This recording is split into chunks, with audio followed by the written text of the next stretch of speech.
Thank you so much for the invitation to speak again at the Brazilian Equine Veterinary Association meeting. Last year, I spoke to you about the responsibility of horses from birth to death. And this year, I've been asked to speak about social license in horse sport and specifically what its relevance is for veterinarians. So in doing so, I want to briefly introduce the NGO World Horse Welfare, to then place what we mean about social license within the context of changing times, to focus briefly on what we mean by the social license concept, to then talk more broadly about what the role of the equestrianism, all equestrian stakeholders are around social license, before finally then focusing more on what we as vets have responsibility for around the concept, around the issue of social license, but also about what opportunities it brings to us as well. So World Horse Welfare was a charity founded nearly 100 years ago. And at our foundation, we support the horse-human partnership in all of its different guises. And when we look across the globe, of course, there's so many different ways we have a partnership with horses. Of course, it's a one for sport and for leisure, but it's also one for working animals, for farm animals, for animals used in therapy, and a growing array of other uses as well. So the relevance of the horse-human partnership to the society in the 21st century has never been higher. And central to the way World Horse Welfare operates is to work in partnership. We do that within the UK, working with organisations like the RSPCA, but we also work internationally with those global entities like the World Organization for Animal Health, up until recently known as the OIE, and the World Federation for Animals and the European Horse Network. A few years ago, we established with 3 other NGOs based in the UK, the International Coalition for Working Equids, which very much focuses around the role of working equids as a way of supporting people's livelihoods in so many countries around the world today. And we also work through the in-country partners in Central America, across Africa and Southeast Asia. And these include, for example, Universidad CES, which is in Colombia, in Mexico, UNAM, a major veterinary university in Mexico, in Panama, MIDA, which stands for the Ministry of Agricultural Development in Panama, and then UCC, which is the University of Commercial Sciences in Nicaragua. Very central to the relevance of horse sport and social license is the work of World Horse Welfare around supporting responsible horse sport. And in that regard, we have worked with the FEI for over 30 years. And in the 1990s, we co-wrote the FEI Code of Conduct for the Welfare of the Horse with them. And that is central to today's discussion, because what the FEI Code of Conduct clearly says is that the welfare of the horse should never be subordinated to competitive or commercial influences. In other words, horse welfare must always take the priority, whatever the situation. But our involvement is not just with the FEI. We also have an informal association with a number of different national federations around the world. In racing, we have an association with British Racing, but then we also have with the IFHA, the International Federation for Horse Racing Authorities, have an association with them, and also the Confederation, which is a combination of the IFHA and the FEI. And we, closer to home, in Britain, we are also associate members of British Equestrian. So horse sport is very much at the heart of World Horse Welfare's work. And that's very much focused around the promotion of responsible horse sport. And in that regard, that's why social license is so relevant. So before coming on to talk about social license, what is the context in which we are working in? What is changing as we go through the 21st century? Well, I think we can all recognise that the ethics underpinning the horse-human partnership is increasingly being questioned by the general public, many of whom are very unfamiliar with horses. We know that riding horses is a partnership, but for many of this is exploitation, and for some, even abuse. And there's also a growing cadre of people within the equestrian sector who are increasingly critical of elements of traditional horsemanship and practices in equestrian sport. So we need to recognise that we are living in changing times. But in changing times, we also need to recognise that this is very much a global issue. Because as far as the general public is concerned, it isn't so much about polo or racing or dressage or any other equestrian discipline. It's about horse sport generally. They view it all under the same guise. And of course, in the world of social media, what happens in Brazil or the United Kingdom or Australia can be around the world within seconds. So we need to recognise what happens within one discipline impacts across all disciplines. And so all of us need to uphold the responsibility to ensure that what we are doing is ethically acceptable and that the public understand that.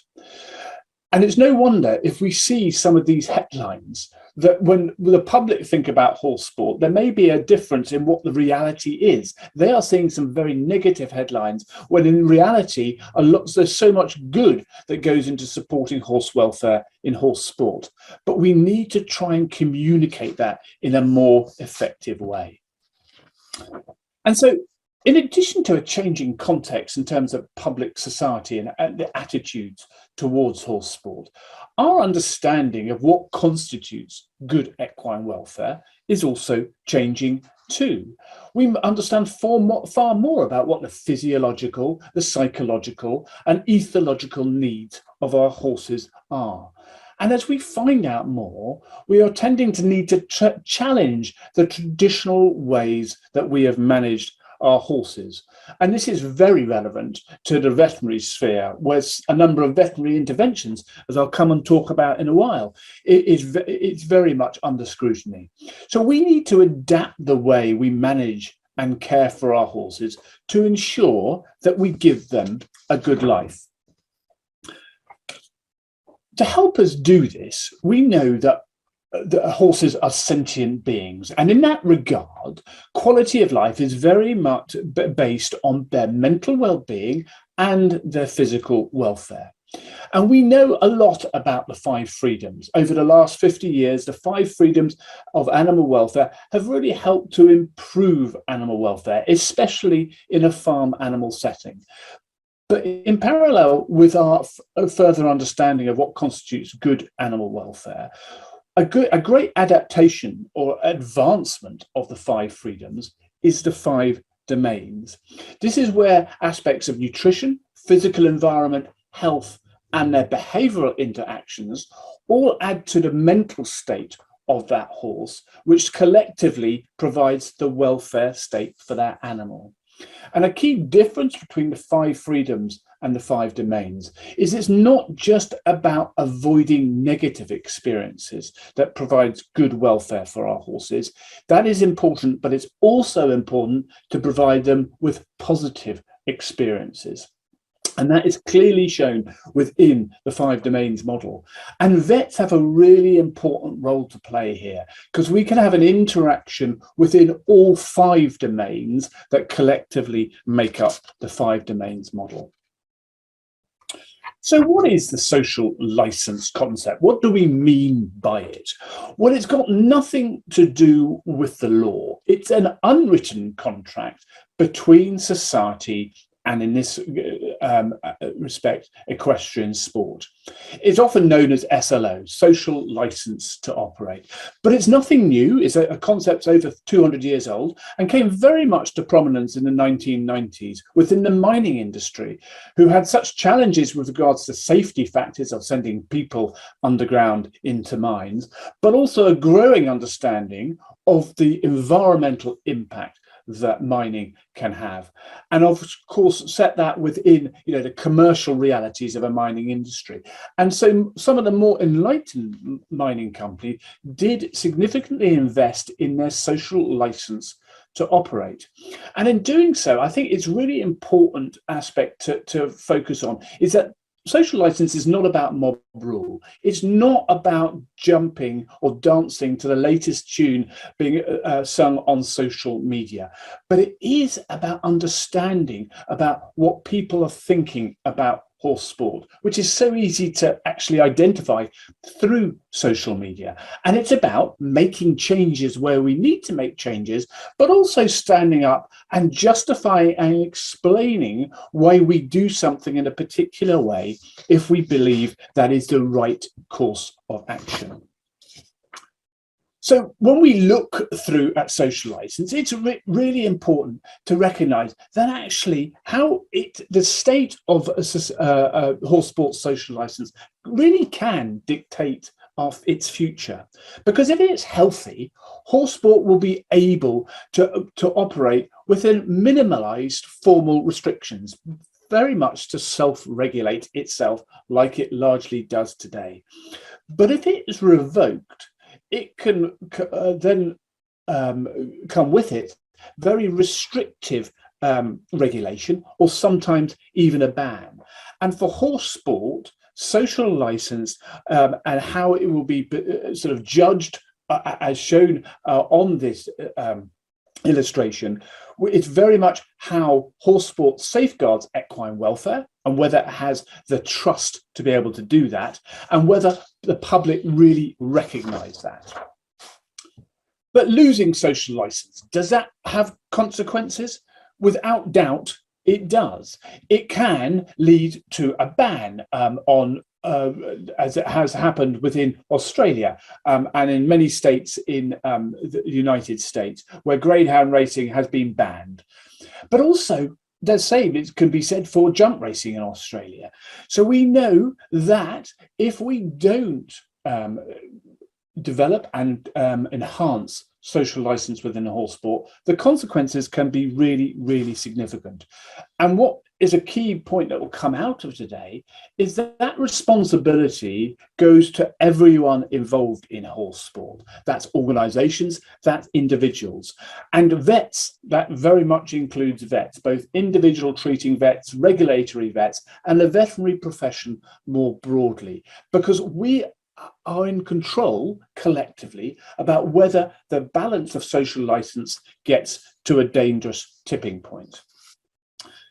And in doing all of this, we need to recognize that in the 21st century, we need to spend more time looking through the lens of the public, because there are so many issues here that you'll see that many would say happen far too often, whether that's crib biting or obesity or significant the use of equipment, whips and spurs in equestrian sport. And the vets, if we recognize that some of these things are unacceptable, if we recognize that we can do things to reduce the risk of some of these things happening, then we really do have an obligation to speak out. So social license, when we talk about it, what is key to advancing social license, protecting and advancing it? Well, without that, number one is trust. And of all the areas where we can really establish that trust is in ensuring that there are shared values between horse sport and general society. And in doing that, we need to find out what is important to the general public in terms of equine welfare.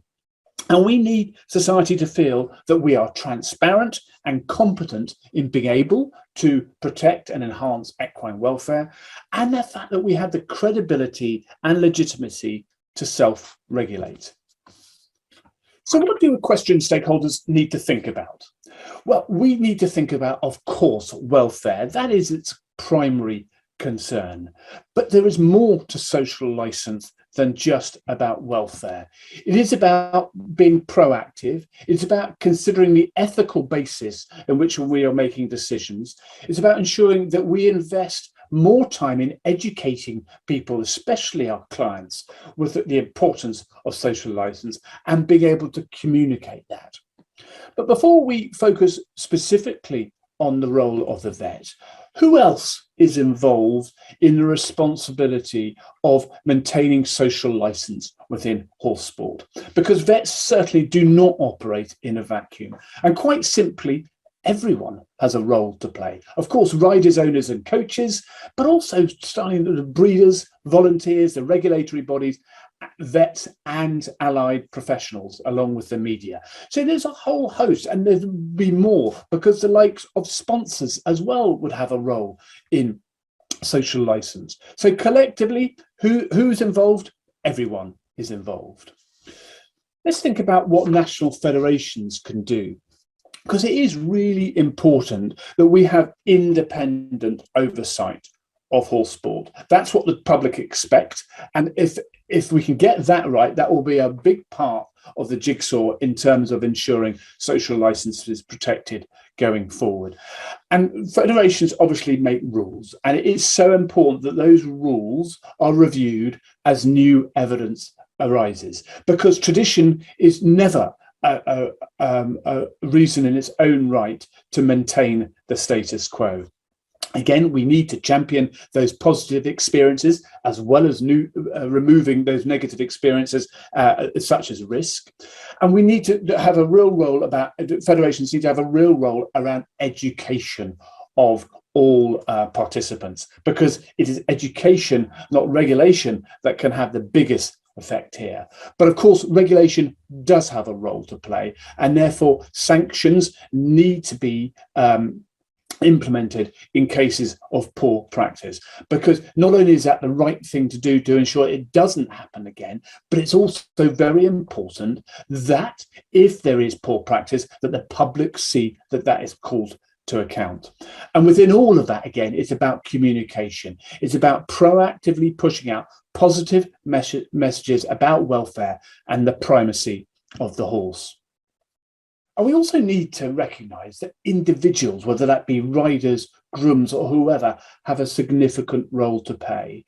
They need to think about what they're doing looks like to the public when appropriate, and challenge that bad practice if it exists. And it's important to treat horses the same as at home as we do in public, not just because it's someone maybe watching, but because it's the right thing to do. We need to learn to identify what constitutes good science and who to believe, and realise what is the right thing to do today may not be the right thing to do tomorrow.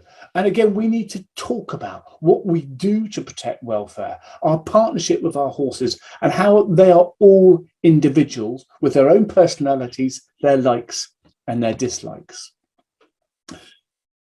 Vets are obviously fully qualified and regulated, but we are not the only stakeholders that are involved in the treatment and management of horses, because there are so many others, from saddlers and farriers and physios and nutritionists, just to name but a few.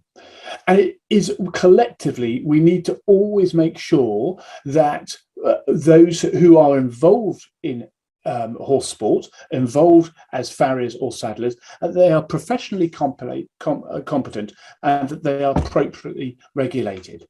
And the importance of the vet here is the fact that often we are in a position to be able to best coordinate how these different allied professionals work together.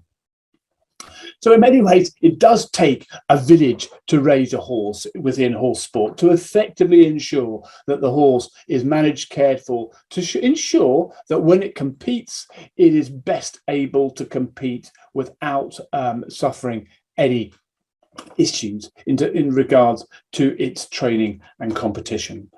But we need to recognize that we can't do all of these functions, but again, we are very well placed to be able to coordinate it all together. So it is really important that we have an understanding of what is required across the piece to manage and care for our horses in horse sport.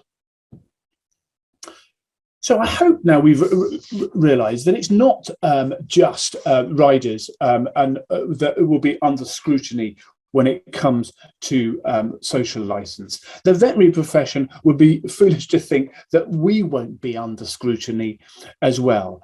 And we need to recognise that some sort of over frequent veterinary interventions, some dubious practices with a poor evidence base, or simply inhumane practices do sometimes occur in some countries across the world. And what am I talking about here? I'm talking about some neurectomies. I'm talking about upper respiratory tract surgeries. I'm talking about repeated corticosteroid joint injections and the firing of soft pallets. Is this really acceptable in the 21st century? I think if we honestly ask ourselves, sometimes without a doubt, the answer is no. So when we consider what our responsibilities as vets and also the opportunities within social licence, we've said number one priority is welfare. And what that constitutes is making sure that we practice evidence-based medicine.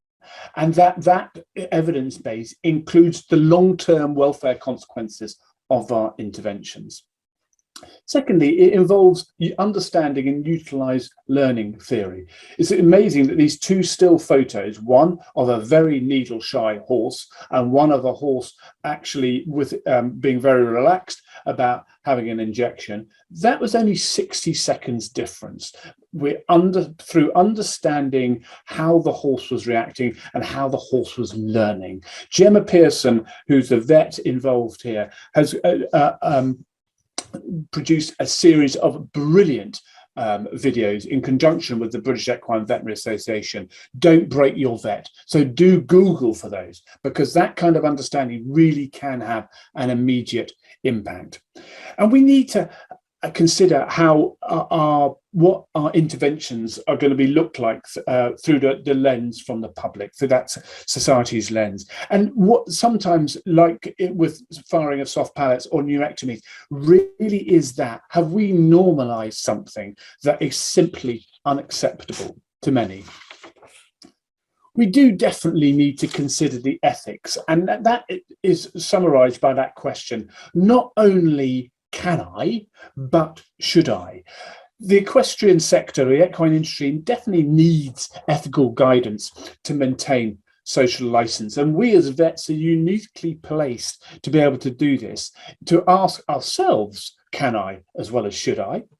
Sorry, the other way around, should I, as well as can I? But also to ask the owners that as well. And we need to remember that there is a growing array and body of evidence within the literature on ethics in veterinary medicine. And we need to consider that latest evidence as we consider how best to manage and care for the horses. Looking at ethics in a slightly different way, we're very sort of taken by the discussion that in the US back at AAEP in 2013, and Raimi, who thought curse, pipe dream, or opportunity in relation to talking about ethics. And these two quotes really do sort of summarize it. Ethics is a powerful driver of clients' perception of trust, honesty, and professionalism. And if we are perceived as not being in the veterinary world for ourselves, we may well be very quickly derided. So ethics really do play an important part in our decision-making process about how best to manage and care for our horses. Without doubt, I think prevention is definitely better than cure, and education is always going to have a far bigger impact than regulation. So our ability and ensuring that we have the time to educate our owners really does mean that we will be able to have more time, not just to firefight, but to proactively talk to our clients about disease prevention. And that's, for example, and that is such an important area because our livestock vets, they base their business around providing disease prevention advice. And we should be reflecting on how we can bring that more into our equine practice as well.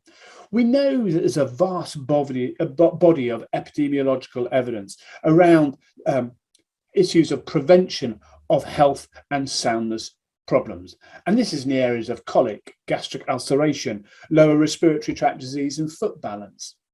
So together, we really can provide some substantive education to our clients to help them making long-term decisions in the best interest of their horse, which in itself will help protect social license. Of course, we can do all we can to improve equine welfare and improve the standing of social license in horse sport. But if we can't relay that to the general public, then we equally have a problem, because the public controls the balance of social license. And what they don't know, and unless we tell them, they will never know. So that communication piece is so important. But equally, it is so important that what we say, we really do. So we really have got to walk this talk, because it can be even more damaging if we look just to create words and positive messages, warm messages, without action. As I said earlier, it's so important for us to be proactive.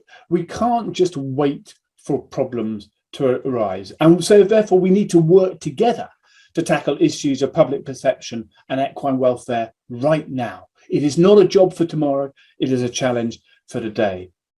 There are numerous reforms that veterinary medicine could embrace, and I've touched on some of these already, but key amongst them is promoting the 3 Fs of forage, friends and freedom, which really does go to the heart of where horses have come from an evolutionary point of view. Not only will this improve their mental well-being, but it will also decrease risks of issues like colic, gastric ulceration and respiratory disease. To start to draw it to a close then, the responsibilities and opportunities through social license are lifelong. And this very much reflects and picks up on the message of my presentation last year. The opportunities for vets to be involved start at the very beginning, when consideration is given to whether that stallion or that mare should be used for breeding, right through to decisions about end of life options. And vets are in a uniquely privileged position when it comes to social license and equine welfare, because if we can convince horse owners to embrace a renewed focus on their own responsibility to maintain the sports social license, which they do so desperately need to do, then we can be in a great position to help them on their way. So I hope that has given you a good overview around the relevance of social license in horse sport, and more broadly, the importance of social license to the future of horse sport. Because social license does allow a sport the privilege of operating with minimal formalised restrictions. And if it loses those social license, then formal restrictions and even a ban can come down the road. Horse sports needs a social license for it to have a future. And for that, it needs to put the welfare of the horse first and be seen to be putting the welfare of the horse first. As I've touched on, our understanding of equine welfare isn't standing still. It is advancing all the time. And so we need to consider how we breed, manage, train, compete, retire, and end the lives of our horses in the light of this new information. Vets are in a really good position because as custodians of equine welfare, we play a key role in maintaining equestrian social license. This involves looking at what we do through the lens of the public, how we work, challenging the status quo, communicating effectively, and ultimately building trust through shared values with the general public. If we can get this right, then the future of horse sport can be very bright indeed. If we can't get it right, then there will be significant challenges ahead. But as vets, we can help to ensure that horse sport does get it right and does have a bright future. Thank you very much.